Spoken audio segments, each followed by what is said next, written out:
Yes, yes, indeed. It's 90.9 FM KHDC. Yours truly, Kazzeo, in the building. The Wednesday Rec happening right about now. Right now, believe it or not, I have an actual international call. This is the first time I've actually had somebody call from international out of the United States. My man, I don't even do I call you Coolie B, or do I call you A-Track Mind, or do I call you Imperial? What do I call you, man?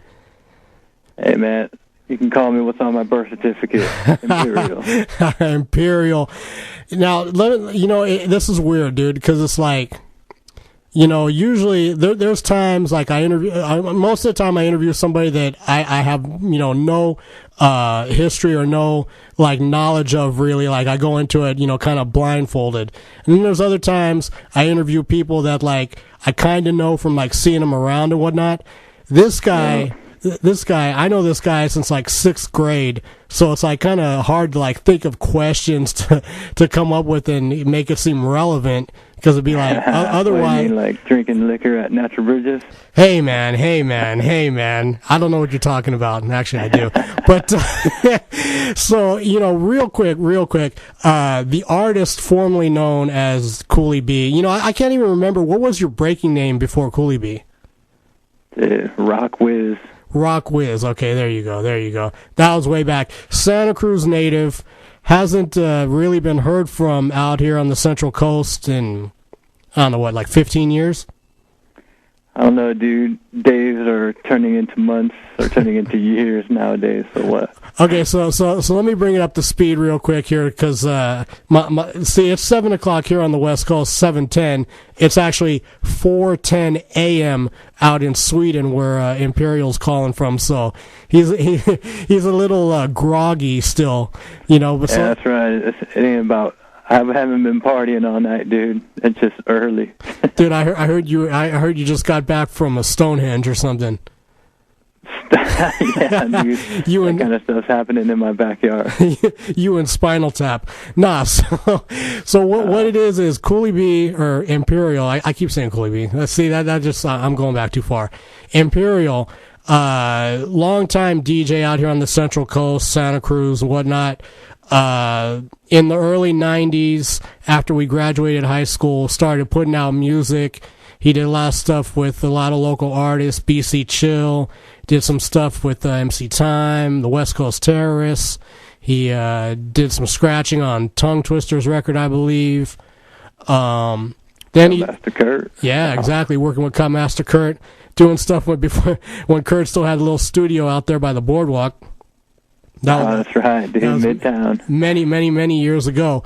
So then, in about, I'm going to say 91, 92, Asphalt Poetry came into be. You hooked up with this local guy named EJ, and you guys started like putting music out, putting records together and whatnot. Then in 95, you actually put out a compilation of local Santa Cruz artists called the Asphalt Legion. Featured the Flow Pros, Ebony Mist, Bang, Seaside's own Marlin. Right, Marlin was on there.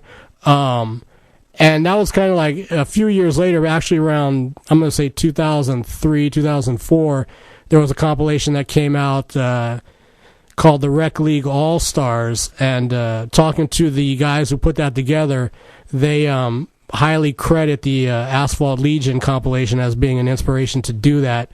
And then, in fact, they had me do the intro for their compilation, so that was kind of cool. I threw in a couple of your guys' tracks and MC Groove, and just like bringing people up to speed before we got into the new school stuff. But so that came out, and then in around 95 or 96, you basically packed everything up and left. And pulled the Beverly Hillbillies move. Exactly. So, from that point on, I mean, what's been going on? Bring us up to speed. Yeah, man, since that time, that was a long time ago, like 97, I guess, and I jumped ship, came over here to Europe, and was trying to do some music here with this dude that was on that first Asphalt Poetry record. He was featured on Lyrical Decay, Rockman. Right. And, the guy said he had some things lined up. So I kind of went out here taking a chance, not knowing what that dude was really about, kind of just an acquaintance in Santa Cruz. And it fell through, all the stuff that he said, man. He didn't have his story straight, so we kind of had a falling out. And then after that, I pretty much just kind of went solo here and just met my own friends and just kind of was going from different studios trying to help out other artists with different projects. And, you know, people thought it was kind of interesting to work with someone from California. And I played that out as much as I could until I had to eventually go back to Cali because life as an illegal alien isn't all that it's cracked up to be. Yeah, so, you know, that happened. You came back out here in around, 99 or so? 2000 maybe? Yeah, 99, at the end of 98. Right. So, yeah, so you came back out here, and you were here for, I'm going to say, just under a year or so? Yeah, that's right. And you pretty much, at that time, I mean, you know, as far as anybody could tell, like, I don't think anybody even really knew that you were in town. You know, a few people knew, but not many, because you kind of like, I don't know, you kind of sequestered yourself. Well, the thing is, man, I hopped back into Santa Cruz, and during that year I was gone, the town kind of changed, like, kind of dramatic, actually. There was, like, a big boom of population, and the town was just busy. It was like a little city when I came back, which is kind of hard to believe that happened in 1 year. So I couldn't really get established, man. Everyone kind of went their own way. So I hooked up with DJ Zeph, and he was out in San Francisco. So I was kind of living with that dude for like 6 months and working up in the city to get paid so I can get back to Sweden. And during that time, we actually made a mix called Break Builders, which, right, if anyone out there is into break beats, like old school breaks, they might have heard that mix in the underground circuit somewhere. Indeed. So that was around 2000 or so. I remember you guys put that together, and you were working on a few other things with him, and then you like you said, you went back to Sweden, and I remember probably within the year that you got back over there to Sweden, you kind of, I don't know, you were like in like a punk rock band or something, weren't you? Weren't you doing some kind of like band stuff? Oh, that's right. Yeah, I was working. Oh, this is complicated. Let me see if I can remember, man. I know. It's, you know, it's only 4:15 out there, but yeah, right, dude. I'm not even prepared for these questions, man. Well, actually, I was working with this band when I officially moved here to stay, and that was in 2003. And from contacts that I made previously, I kind of went on a mini tour with this one band that was kind of like some kind of alternative outfit, which had kind of blues and kind of funk and everything, and they wanted some DJ flavor on their stuff.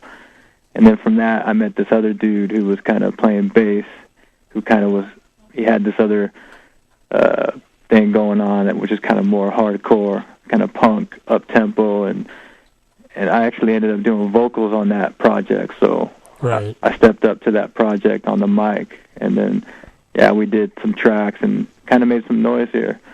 Got played on Swedish radio on the government station here, and, yeah, it was kind of cool. But before we got a real gig, it kind of fell apart because that dude was living up in the city, and by that time I had moved myself to, like, a smaller town, so it just wasn't feasible.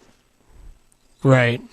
So that's basically what's been going on so far up until maybe about 3 or 4 years ago. Now, my man Imperial, calling all the way from Sweden, we're going to keep him on the line, but before we let him go, we're also going to talk about what's happening now, because there's a reissue now that's happening on iTunes, and we're going to get into all of that, but we're going to go back right now. I got... Actually, not go back. This is pretty much everything you just said. This is like summarizing it all up in a song. This is The Lost Years. Anything other than what you've said should be said about this song before I play it? That song, yeah, it's like you said, man. It's pretty much what happened from '97 until pretty much current times, like give or take 3 years. And yeah, there's just a special shout at the end of that song for people that I'm sure people will recognize that dude's name if they haven't already checked that song out. No doubt, no doubt. So I'm gonna hit this. This is I guess it's not Asphalt Legion, it's Imperial, right? Yeah, it's my solo thing. This is the Lost Years. We're gonna keep Imperial on the line. We'll be back in a second right here. It's 90.9 KHDC.